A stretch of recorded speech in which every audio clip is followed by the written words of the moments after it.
on, everybody? This is dkdynamite, and as expected, earlier today, Treyarch finally dropped the first gameplay trailer of Firebase Z. It was amazing. Now, we haven't yet seen the intro cutscene for the map, so they could always end up dropping that tomorrow on Friday, or like I said before too, Firebase Z comes out on Thursday, February 4th. They could still do plenty of DLC marketing February 1st through the 3rd, which is next Monday through Wednesday. I wouldn't be surprised about that. But in tonight's video, we're going to go ahead and break down everything you may have missed from this gameplay trailer, since there were quite a few Easter eggs and lots of points of discussion that I saw all around the zombies community. Definitely stay tuned. But before we jump into that, be sure to hit that subscribe button down below, and also be sure to use code DYNAMITE if you want to save 10% on any Control Freak orders. Their link is, of course, down below in the description. Now, are we all betting on Samantha becoming an operator as soon as Season 2? They have a nice new character model for her, and she looks like she's ready to jump into the action within this map, so maybe an Easter egg ending reward could be unlocking her. I think something I want to see throughout this Zombies DLC season is an interesting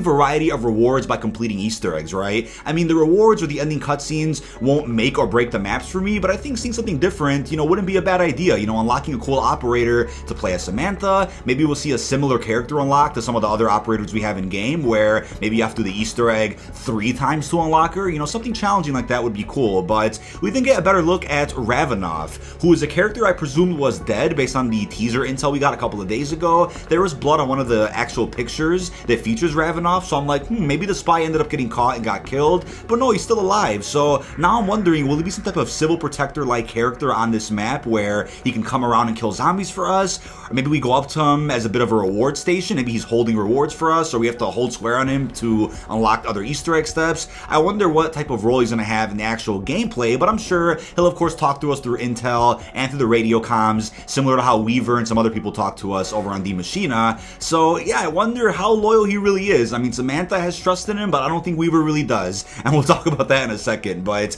we then get a very nice look at the map layout, clearly taken from the campaign mission Fractured Jaw, as I talked about in yesterday's video. And yeah, there are reused assets. I mean, do you guys remember Gorod Krovi? Yeah, it was considered the last original Ether map in many years. However, Gorod Krovi was also a World at War campaign mission, and that's okay. Zombies has always been based on that since World at War, taking lots of assets that were barely used in the campaign and utilizing them for zombies. I have no issue with that. I think a part of the problem though is a lot of the community is young. A lot of the community kind of entered zombies through Black Ops 3. A lot of us hardcores understand what zombies has been about for the past decade, right? Using campaign assets, not having Easter egg ending cutscenes, telling the story through radios and intel. That's what zombies is built off of. So going back to that with Black Ops Cold War, it doesn't bother me. But people that are new to the zombie storyline, of course, they're gonna be like, hey, what's going on here? We don't have any crazy epic new locations, any ending cutscenes. I get it, right? Black Ops 3 set the bar really high, and it's gonna take a little bit of time before people get used to the direction they're going with Black Ops Cold War zombies. But overall, still a new experience for the mode that I'm really excited about. Fractured Jaw was a fantastic location in the campaign.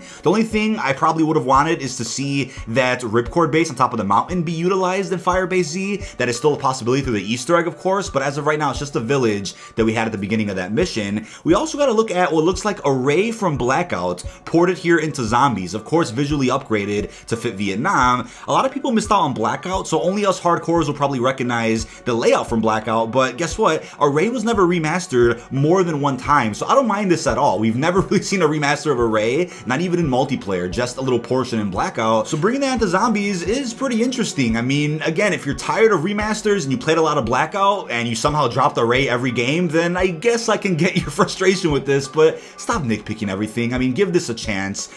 Judge the map about a day after it releases, and then get back to me, right? I mean, there's no reason to complain when we've only seen Array literally one time in Black Ops 4, and before that it was Black Ops 1, so 10 plus years ago. And plus, this is not even for multiplayer, it's for zombies. Now, along with that as well, the zombie remakes could be a bit different throughout the DLC season of Black Ops Cold War, right? We're looking at how Firebase is taking, Array from multiplayer and then a section of the campaign. We're not seeing any Shinonuma or Zombies remake specifically in this map. So what if with DLC 2 Berlin, if that's where we're going next, which I presume it probably is, what if instead of seeing a section of Kino in the Berlin Zombies map next DLC, we get a section of like the Berlin Wall multiplayer map from Black Ops 1? That's how they could change it up a bit, find a way to reuse assets, get stuff done real quickly, but also not piss people off by reusing zombies maps as sections of their new maps. Maybe that's their approach for this season. I'm gonna predict that right now. But we then get a real nice look at the new mini boss. He looks pretty creepy, I'm not gonna gonna lie. We get some beautiful visuals as well of the gameplay here on Firebase Z. Maybe we have to shoot him in the face, similar to a Margwa, since he kind of resembles a bit of a Margwa, a keeper. Probably have to shoot him in the face to damage him or something.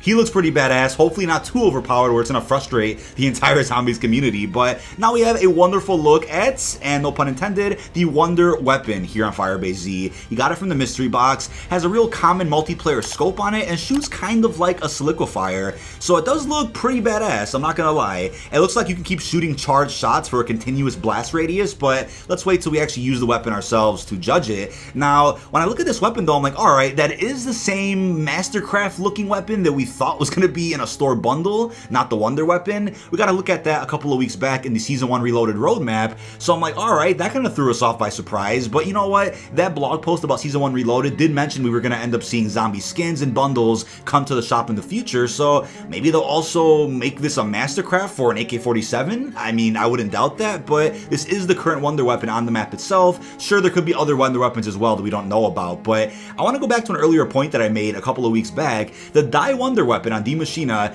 definitely resembles a much better version of a jet gun that we saw back in Transit, so the theory goes, what if, right, once they put the Victus maps on hold for Black Ops 4, they took the Wonder weapons that were completed for those maps, right, better versions of the originals, and they ported them into Black Ops Cold War Zombies. The jet gun was put over on D Machina as the Die, and the Sliquifier was put over into Firebase Z as whatever this thing is. I mean, I wouldn't doubt that at all. Let me know what your thoughts on that theory are down below in the comments. We then have a real cool looking jump pad taking you over the satellite of Array. So like I said, even though it's Array, presumably from Blackout, who cares? The gameplay looks a lot of fun. That's what matters, right? It doesn't matter if there's remade sections from this map or that campaign mission. I can almost guarantee you people that complained about the remakes probably didn't play Blackout to know Array was remastered, and probably didn't even play the campaign to know that the villages from Fractured Jaw. I bet you a bunch of people complaining barely played anything but zombies, so let's just play this map and judge it for itself. But we then gotta look at the new Tombstone machine, and like I said about Deadshot Daiquiri on D Machina, perks that weren't really popular back in the day are getting a major glow up of Black Ops Cold War Zombies, which I think is absolutely amazing.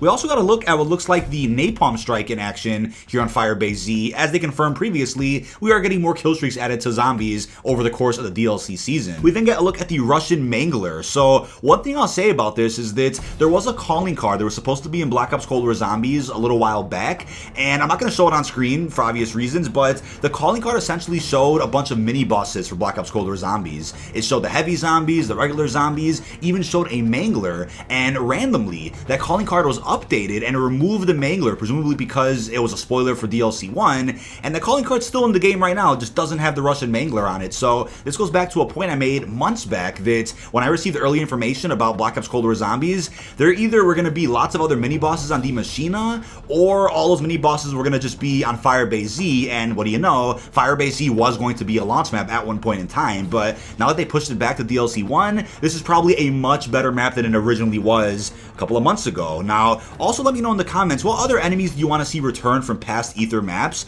I know that Avogadro was a heavily rumored one that we actually heard about many months back, so maybe he'll make a return somehow in DLC 2, DLC 3, but yeah, we got the Russian Mangler, who we only saw one time over in Gorod Krovi, so really looking forward to this. Now we get a look at the Elder God. So one thing I'll say is that he helped us quite a bit on D Machina. Every side Easter egg that involved the Elder God involved him giving us a reward of some sort, a free max ammo, some points, a legendary weapon upgrade for your weapon. Every time we saw him, he helped us out, so I'm like, is he gonna be an enemy now on Firebase Z? I think that's certainly plausible, and I think my prediction was right though, that seeing this Elder God in D Machina, right, through the background and, you know, through those side Easter eggs, it was a hint for what's to come at some point, right? We would end up facing this creature at some point in the future, and Elder Gods are quite important for this Dark Ether storyline, I'll put it that way, so I'm very curious what role he's gonna have. But one thing I'll say too is that at some point, I think it was maybe at some point in December, randomly, it was confirmed by people who do animations, people that data mine, and people that understand C4D, that the model, the character model for the Elder God that's on D Machina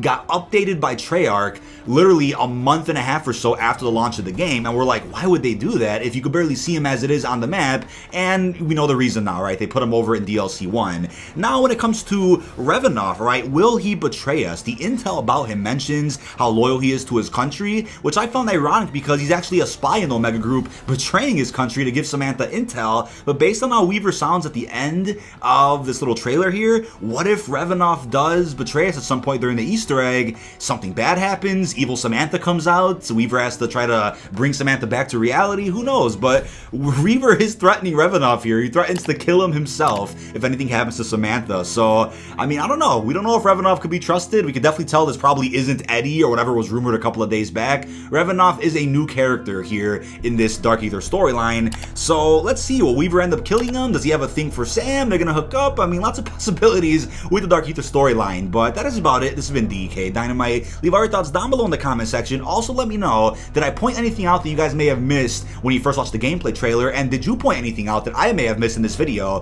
Please leave all your thoughts down below. Really hope you've enjoyed, and peace out, everyone.